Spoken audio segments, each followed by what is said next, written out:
അങ്ങനെ മഴ കാണാൻ കൊതിച്ചിരുന്നത് പോലെ മഴ ഇങ്ങെത്തിട്ടോ. പക്ഷെ അത് കുറച്ച് ഭീകര അന്തരീക്ഷമായിരുന്നെന്ന് മാത്രം.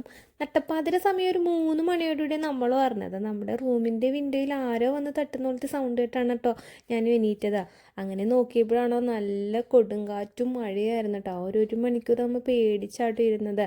അതിനുശേഷം നമ്മൾ പുറത്തേക്ക് ഇറങ്ങി നോക്കിയപ്പോൾ റോഡിൽ ഫുള്ള് പോലീസും അതുപോലെ ഫുള്ള് റോഡിൽ വെള്ളക്കെട്ടും നമ്മുടെ ഷോപ്പിലൊക്കെ വെള്ളം കയറി ആകെ ശോകമൂകമായ അന്തരീക്ഷമായിരുന്നു കേട്ടോ. നമുക്ക് ഈ മഴയെന്നൊക്കെ പറഞ്ഞാൽ നാട്ടിൽ മാത്രമേ നല്ലപോലെ ആസ്വദിക്കാൻ പറ്റുള്ളൂ. ഈ ഗൾഫ് രാജ്യങ്ങളിലെന്ന് പറഞ്ഞു കഴിഞ്ഞാൽ നമുക്കൊരു ഭീകര അന്തരീക്ഷം തന്നെയാണ്.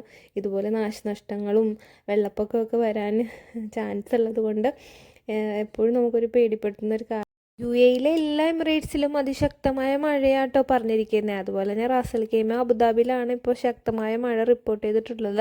വളരെ ദുഃഖകരമായൊരു വാർത്ത എന്ന് വെച്ചാൽ ഒരു പയ്യൻ മരണപ്പെടുകയുണ്ടായി റാസൽ ഖൈമയിൽ. അപ്പോൾ എല്ലാവരും നല്ലപോലെ കെയർ ചെയ്തിട്ട് ഇരിക്കുക, അതുപോലെ പ്രാർത്ഥിക്കുക എന്ന് മാത്രമേ ഈ ഒരു അവസരത്തിൽ പറയാനുള്ളൂ. ഇനി വരുന്ന 2-3 ദിവസം കൂടി മഴ പറഞ്ഞിട്ടുണ്ട്. ഞാൻ ഈ വോയിസ് റെക്കോർഡ് ചെയ്യുന്ന സമയത്ത് ഇവിടെ അതിശക്തമായ കാറ്റുമഴയാട്ടോ. അപ്പോൾ എല്ലാവരും പ്രാർത്ഥിക്കുക, എല്ലാവരും കെയർ ആയിട്ടിരിക്കുക.